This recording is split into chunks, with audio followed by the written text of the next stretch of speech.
இவர் சொன்ன மாதிரி 500 பேருக்கு மேலே நீங்கள் சொன்ன மலையிலேருந்து வந்து கேட்டீங்க. அது மேக்ஸிமம் நாங்கள் தடுக்க தான் நாங்கள் பார்க்குறோம். கோஷிஷ் நம்மளுடைய எங்களுடைய இதே வந்து தடுக்க தான் பார்க்குறோம். அதையும் மீறி மக்கள் வராங்கன்னா அது மக்கள் ஒத்துழைப்பு கொடுத்தா மட்டும்தான் இது நடக்கும்.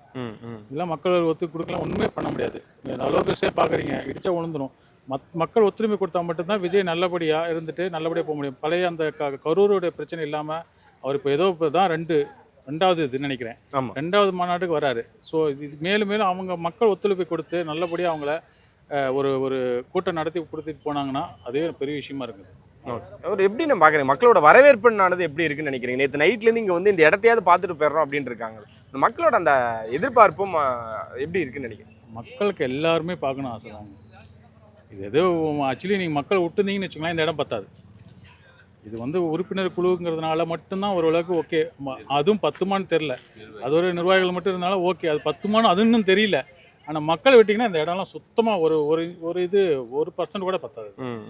ஸோ அதனால் வந்துட்டு என்ன பண்ணுறது, மக்கள் பார்க்கணும் ஆசை தான். எங்கள் வழியில் பார்த்துக்கலாம், எங்கேயாவது பார்க்க முடியும், அவ்வளோதான். அடுத்த டைம் இவர் கட்சி ஆட்சிக்கு வந்த பிறகு இப்போ தான் மக்கள் ஒவ்வொருத்தரையும் பார்க்க சான்ஸ் வாய்ப்பு இருக்குது. கண்டிப்பாக கரெக்டுங்களா? அவர் ஆட்சிக்கு வந்த பிறகு அவர் வீட்டுக்கு கூட வர சான்ஸ் இருக்குது, உங்கள் வீதிக்கு வர கூட சான்ஸ் இருக்குது. பட் அது யார் நடத்தணும்? மக்கள் மட்டும் தான் நடத்த முடியும். அதனால் மக்கள் நினச்சா மட்டும் தான் நடக்கும் இது.